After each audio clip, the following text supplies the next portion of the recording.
Elle était assise sur le carrelage de la salle de bain, le test de grossesse tremblant dans sa main. 2 lignes. Elle murmura, « Tao, nous allons avoir un bébé. » Il ne sourit pas, ne dit rien, il la regarda simplement et répondit, « Tu sais ce qu'il faut faire. » Débarrasse-t'en. 3 jours plus tard, une enveloppe rose arriva, nouée d'un ruban doré. La carte disait, « C'est une fille, venez célébrer la baby shower de Tayo et Imani. » Lumi était assise au bord du lit, tenant le test dans ses mains tremblantes. 2 lignes roses la fixaient. Elle cligna des yeux pour s'en assurer. Oui, elle était enceinte. Un doux sourire se dessina sur son visage. Après tout, les chagrins, la douleur, les 2 bébés qu'elle avait perdus, cela semblait être un signe, un miracle. Elle avait déjà commencé à rêver de petites choses. Des chaussettes minuscules, des histoires avant le coucher, des baisers tendres sur le front d'un nouveau-né. Elle imaginait Tayo tenant leur bébé, tous 2 souriant comme une famille. Alors, avec tout l'espoir dans son cœur, elle lui dit, « Tiens, je suis enceinte. » Mais au lieu de la joie, son visage se figea, froid. Pas de sourire, pas d'excitation, juste le silence. Puis il dit, d'une voix basse et ferme, « Nous ne sommes pas prêts. Je ne peux pas avoir un bébé maintenant. » Son sourire s'effaça, son cœur s'effondra. Ces mots étaient comme une gifle. « Non ?» Elle le regarda attentivement. Que voulait-il dire par « nous » ? Elle avait attendu, prié, espéré, et maintenant que c'était enfin arrivé, il n'en voulait pas. Il évita son regard, prit son téléphone et fit comme si de rien n'était. Lumi resta là, silencieuse, confuse et brisée. Ça n'avait pas de sens. N'avaient-ils pas essayé tous les 2 ? Ne l'avait-il pas tenu dans ses bras après la dernière fausse couche, disant « La prochaine fois, ça marchera ?» Alors pourquoi maintenant ? Pourquoi cette froideur ? À cet instant, alors qu'il s'éloignait sans un mot de plus, quelque chose en Lumi murmura la vérité. Peut-être ne parlait-il plus d'eux. Peut-être y avait-il un autre « nous », quelqu'un d'autre avec qui il avait déjà planifié une vie. Lumi ne pleura pas, pas encore. Elle posa doucement la main sur son ventre, comme pour dire à son bébé « Je suis toujours là, même s'il ne l'est pas. Je suis là. » Ce soir-là, Lumi rentra chez elle, le cœur lourd. Elle avait passé la journée à essayer de rester forte, à tenir bon après la réaction froide de Tayo. Son corps était fatigué, son cœur encore plus. En approchant de la porte d'entrée, quelque chose attira son attention, une enveloppe rose, posée soigneusement sur le paillasson. Pas de timbre, pas d'adresse de retour, juste son nom écrit en une belle écriture cursive. Lumi s'arrêta un instant. Elle pensa que c'était peut-être une carte d'excuse de Tayo, qu'il avait peut-être changé d'avis, qu'il avait enfin compris. Elle la ramassa lentement, prudemment, comme si elle risquait de se briser. Lorsqu'elle l'ouvrit, une petite pluie de confettis brillants s'échappa et dansa sur le sol. Ses yeux parcoururent la carte, un design épais et brillant avec des ballons colorés, des biberons et des hochets. Mais les mots la frappèrent comme un camion. Baby shower pour Imani et Tayo. C'est une fille. Elle se figea. La pièce sembla tourner. Sa respiration se bloqua dans sa poitrine. Ses yeux relisaient la même ligne encore et encore, essayant de comprendre. Imani. Tayo. Une fille. Ses doigts tremblaient alors qu'elle serrait la carte plus fort, son esprit s'emballant. Ce n'était pas une erreur. C'était réel. Son mari, le même homme qui lui avait dit qu'il n'était pas prêt pour un bébé, organisait une baby shower avec une autre femme. Et pas seulement ça, c'était une célébration, joyeuse, publique, tout ce qu'il lui avait refusé. Lumi s'assit sur le canapé, tenant toujours la carte comme si c'était quelque chose de fragile. Mais ce n'était pas fragile, c'était cruel. La vérité la fixait en face, son bébé n'était pas le problème, c'était elle. Il ne la voulait pas. Il avait déjà choisi quelqu'un d'autre. Elle ne faisait pas partie de son avenir. Elle était le secret qu'il voulait effacer. Des larmes roulèrent sur ses joues, mais elle ne sanglota pas. Ce n'était pas une tristesse qui hurlait, c'était une tristesse silencieuse, qui faisait mal profondément, qui vidait la poitrine. Elle baissa les yeux vers son ventre et le toucha doucement. « Tu n'es pas une erreur, » murmura-t-elle. « Tu es ma raison. » À cet instant, elle fit une promesse silencieuse à elle-même et à son enfant à naître. Si personne ne les célébrait, elle le ferait. Si personne n'applaudissait pour elle, elle applaudirait pour elle-même. Elle en avait fini de mendier l'amour. La carte qui était censée la briser venait d'allumer un feu en elle. Lumi ne resta pas à attendre que Tayo rentre ce soir-là. Elle ne s'assit pas à espérer une explication ou des excuses. Elle connaissait déjà la vérité. La carte de la baby shower était toute la preuve dont elle avait besoin. Elle ne lui demanda pas pourquoi. Elle ne cria pas, ne pleura pas fort, ne cassa rien. Au lieu de cela, elle agit en silence. Elle entra dans la chambre, sortit une petite valise de sous le lit et commença à faire ses bagages lentement. Quelques vêtements, son carnet de croquis, ses peintures et les minuscules chaussettes de bébé qu'elle avait achetées en secret la semaine précédente, quand elle croyait encore que tout irait bien. Elle plia chaque objet avec soin, non pas parce qu'elle ne souffrait pas, mais parce qu'elle refusait de laisser sa douleur la faire paraître petite. Elle s'arrêta un instant et regarda autour de la pièce. Cet espace avait autrefois porté des rêves. Maintenant, il semblait froid, faux, comme si elle avait vécu dans l'histoire de quelqu'un d'autre, une histoire où elle n'était jamais censée gagner. Lumi ferma la valise et sortit sans se retourner. L'air nocturne était différent, comme s'il l'enveloppait, lui rappelant qu'elle était toujours vivante, qu'elle respirait encore, capable d'avancer même si tout s'était effondré. Elle se dirigea directement chez Esh, son amie d'enfance qui avait toujours été là, même en arrière-plan. Esh ouvrit la porte et ne posa aucune question. Elle vit les yeux de Lumi et comprit tout. Elle s'écarta simplement, laissant entrer Lumi comme une sœur le ferait. C'était tout ce dont Lumi avait besoin à ce moment-là. Un endroit sûr pour respirer, penser et recommencer. Dans le petit appartement, Lumi s'assit silencieusement au bord du canapé. Elle ne parlait pas beaucoup, mais son esprit était bruyant.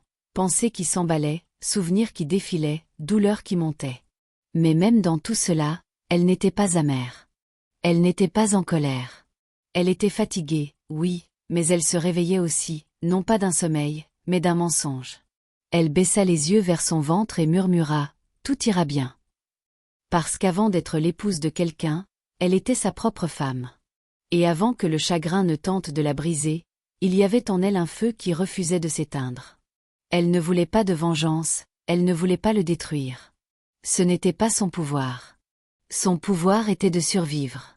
Sa force était de se relever. Elle savait maintenant qu'elle n'avait pas besoin de crier pour être entendue. Elle avait juste besoin de se tenir debout, et elle était déjà sur ses pieds. Lumi s'assit dans la pièce silencieuse de l'appartement d'Esh, tenant son ventre des deux mains. Le silence l'aidait à penser clairement pour la première fois depuis des jours. Les mots de Tayo résonnaient encore dans son esprit, débarrassant. C'était ce qu'il voulait. Pas une conversation, pas de l'attention, juste un ordre d'effacer ce qu'il ne voulait plus gérer. Mais Lumi ne pouvait pas le faire. Elle ne pouvait pas abandonner la petite vie qui grandissait en elle. Ce bébé n'apportait pas de honte, ce bébé apportait de l'espoir. Alors que Tayo choisissait les mensonges, se cachant derrière des sourires lors de la baby shower d'une autre femme, Lumi choisissait la vie, pure, inébranlable et courageuse. Elle trouva une petite clinique grâce à une annonce en ligne. Ce n'était pas luxueux, mais c'était chaleureux, le genre d'endroit qui accueillait les femmes sans autre refuge. L'infirmière ne la jugea pas, ne posa pas trop de questions. Elle sourit simplement et dit « Vous êtes en sécurité ici ». Lumi s'inscrivit pour des soins prénataux. On lui donna des vitamines, on fit une échographie, et pour la première fois, elle entendit le cœur de son bébé battre, rapide, fort et régulier. Ce son la brisa à nouveau, mais cette fois, de la meilleure des manières. Elle n'était pas seule. Son bébé était vivant. Son bébé la choisissait, même si personne d'autre ne le faisait. De retour chez Esh, Lumi commença à tenir un journal. Elle acheta un simple carnet dans une échoppe au bord de la route et écrivit sur la première page « Chère Dami ». C'est ainsi qu'elle nomma le bébé, même sans savoir si c'était un garçon ou une fille. Dami, qui signifie « Dieu est avec moi ».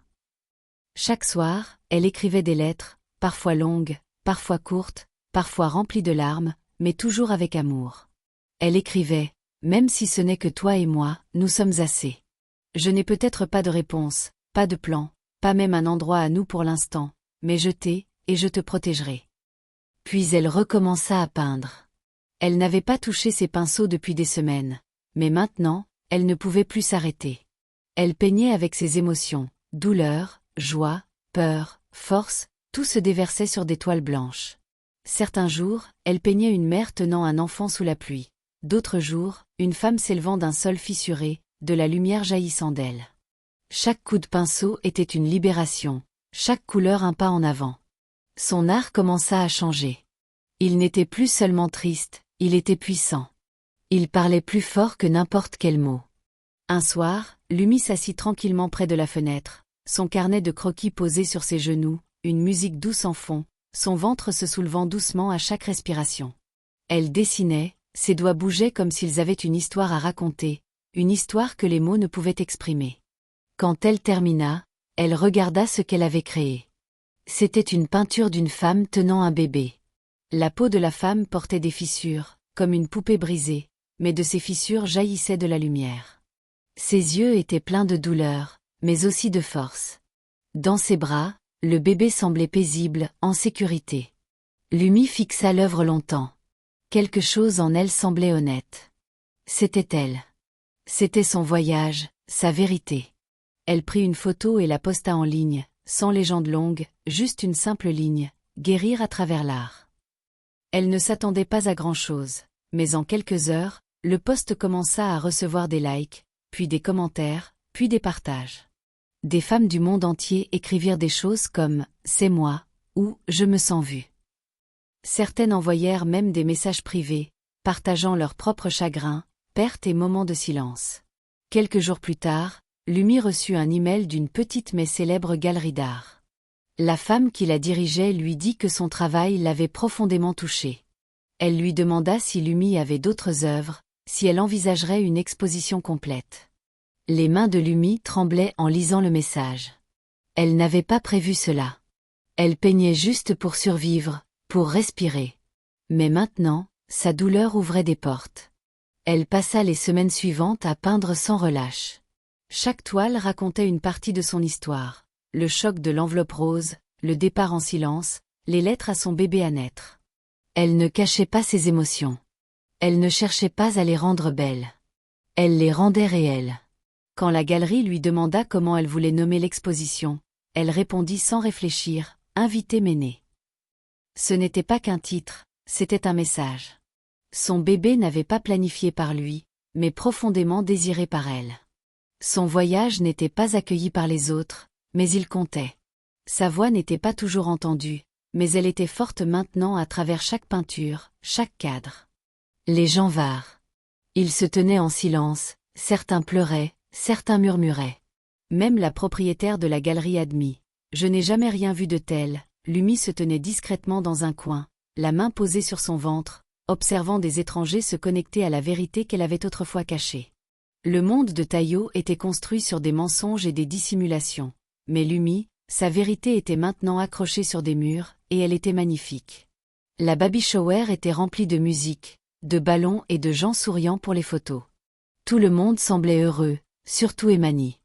Elle portait une robe rose pâle, son ventre de femme enceinte affiché avec fierté.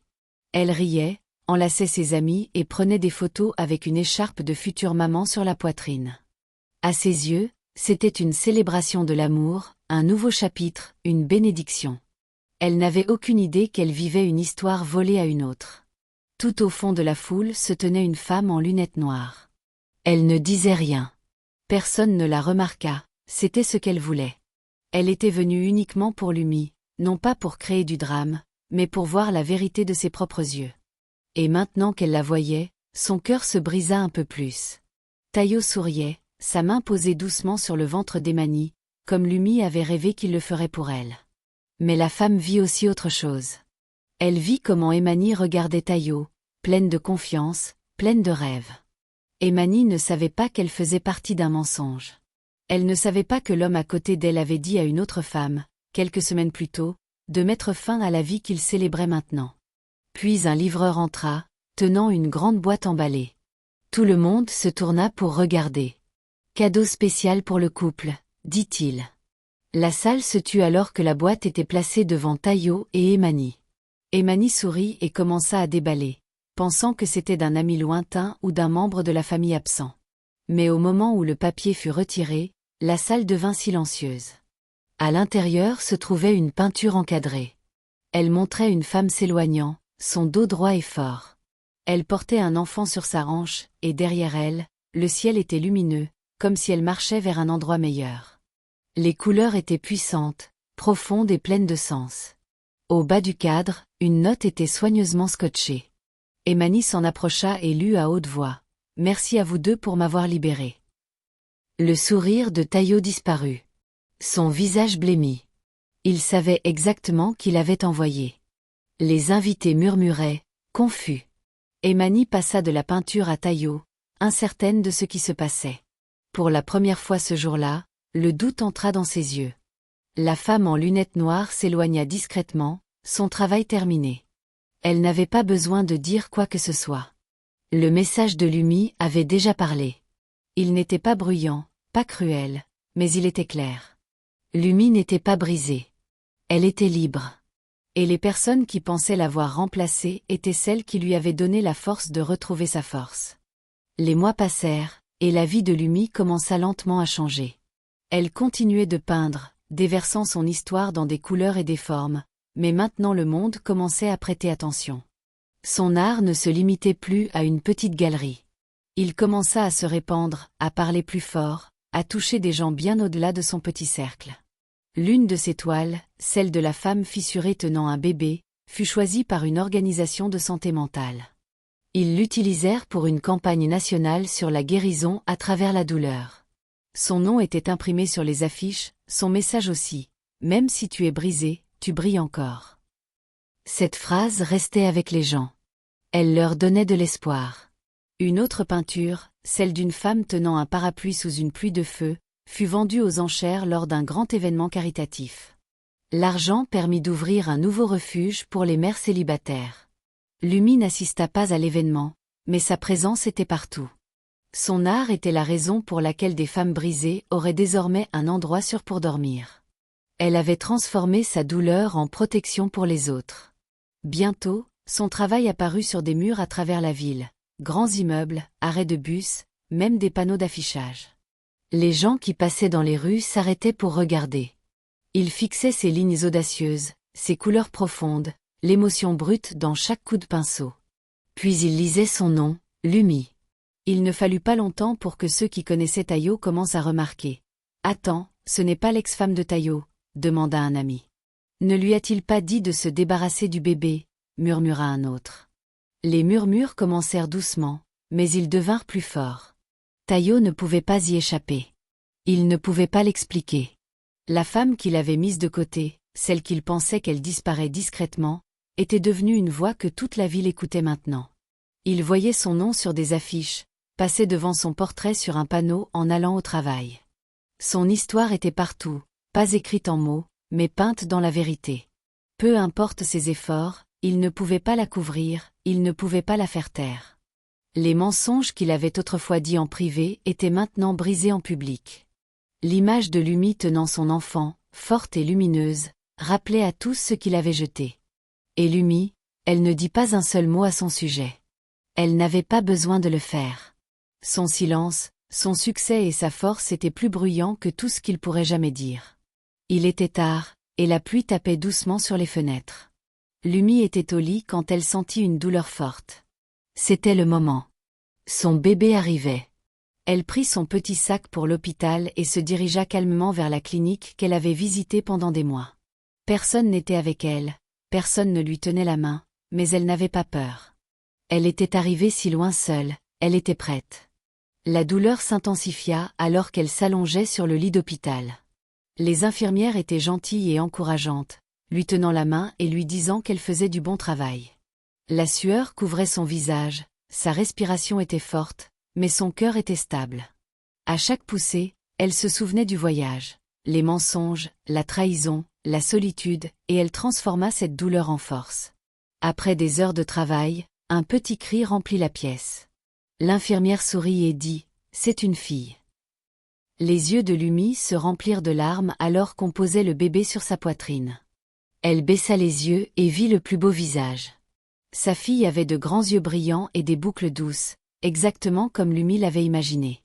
Elle la nomma Dami. Lumi Tayo Dami. Dami, parce qu'elle était un cadeau. Lumi, pour porter la force de sa mère. Tayo, pas pour l'homme qui était parti, mais comme un rappel de tout ce qu'elles avaient surmonté. L'infirmière demanda doucement. Devons-nous appeler quelqu'un? Le père? Un membre de la famille? Lumi leva les yeux, tenant toujours sa fille près d'elle, et sourit, pas amère ou triste, mais pleine d'une fierté tranquille. Non, personne. Je suis entrée seule, je sortirai avec tout ce dont j'ai besoin. Et elle le pensait. À ce moment-là, elle ne pensait pas à ceux qui n'étaient pas là. Elle se concentrait uniquement sur le petit cœur battant contre sa poitrine, la vie qu'elle avait protégée, l'amour qu'elle avait choisi. Dami n'était pas seulement un bébé. Elle était la preuve que Lumi avait survécu, grandi et s'était relevée au-dessus de tout ce qui voulait la briser. Elle n'avait pas de fleurs, pas de visiteurs, pas de cadeaux, mais elle avait sa fille, et cela était plus que ça suffisant. Le monde lui avait dit qu'elle ne pouvait pas le faire, qu'elle n'était pas désirée, qu'elle devait abandonner. Mais la voilà, mère, guerrière, femme qui avait choisi l'amour plutôt que la peur. Cette nuit de pluie, Lumi ne donna pas seulement naissance à un bébé. Elle donna naissance à une nouvelle vie, une nouvelle histoire, qu'elle écrirait avec courage, peindrait avec vérité, et vivrait avec fierté. La galerie était pleine de gens. Certains venaient pour l'art, d'autres pour l'histoire, et d'autres encore parce qu'ils avaient entendu des murmures sur une femme qui transformait le chagrin en beauté. Lumi n'avait invité personne de son passé. Pas de famille, pas d'anciens amis, et certainement pas Tayo. Mais les nouvelles s'étaient propagées. Son nom était sur des affiches, son visage dans des magazines. La femme qui avait autrefois été ignorée était maintenant le centre de l'attention. Tayo en entendit parler, bien sûr. Au début, il n'y croyait pas. Puis il vit l'affiche en ville, Lumi avec un pinceau à la main, son bébé sur la hanche. Son ventre se serra.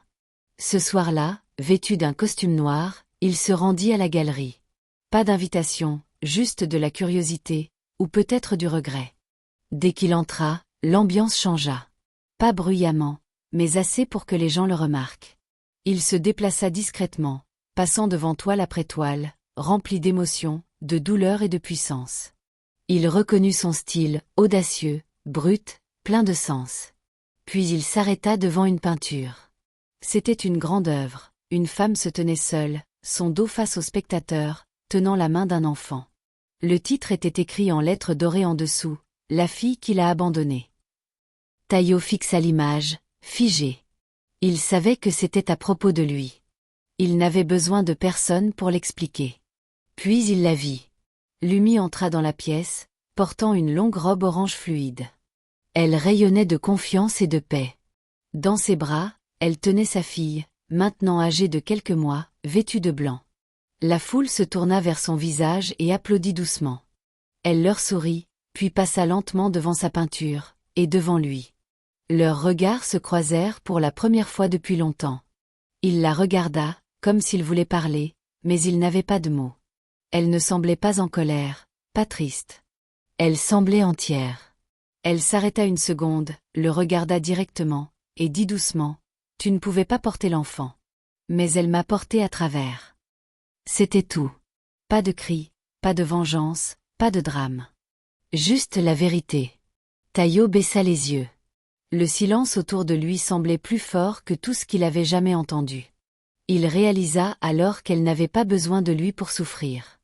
Elle avait déjà guéri. Et l'enfant qu'il avait autrefois rejeté était maintenant la raison de son élévation. Lumi s'éloigna, sa fille dans les bras, la tête haute. La foule la suivit, mais Tayo resta derrière, devant la peinture, non pas seulement en tant que visiteur, mais en tant qu'homme dont l'histoire était racontée. La vie de Lumi prit un tournant discret mais puissant après le succès de la galerie. Elle fit ses valises et déménagea à Cape Town avec sa maison-fille. Elle ne fit pas une grande annonce. Elle partit simplement, prête à commencer une vie qui serait entièrement la sienne, une vie sans mensonges, sans vieilles blessures, sans poids du passé. À Cape Town, elle trouva la paix dans le son des vagues, dans le soleil chaleureux, et dans le rire de sa petite fille, qui grandissait vite et fort. Au lieu de courir après la gloire, qu'elle Lumi choisit un but. Elle utilisa l'argent de son art pour ouvrir un centre de thérapie par l'art pour les mères célibataires. Ce n'était pas chic, mais c'était plein de cœur tavet. Les femmes arrivaient brisées, certaines avec des bébés sur le dos, d'autres avec de la douleur dans leurs yeux. Lumi ne les jugeait pas. Elle leur tendait simplement des pinceaux et disait « Raconte ton histoire ». Et elle le faisait. Le centre devint un lieu sûr, rempli de couleurs, de courage et de communauté.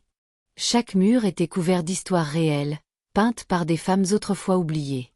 Avant d'être l'épouse de quelqu'un, Lumi était sa propre femme, et avant que le chagrin ne tente de la briser, il y avait en elle un feu qui refusait de s'éteindre. Son histoire n'était plus seulement une question de douleur. C'était une question de résurrection. Et elle l'a fait en tenant la main de la petite fille qui lui rappelait chaque jour que l'amour, lorsqu'il est choisi, peut créer quelque chose de puissant. À chaque femme qui s'est entendue dire qu'elle n'est pas assez, votre histoire n'est pas terminée. Vous n'êtes pas ce qu'ils ont laissé. Vous êtes ce en quoi vous vous êtes élevé. Partagez ceci si vous croyez que la guérison est le retour le plus fort.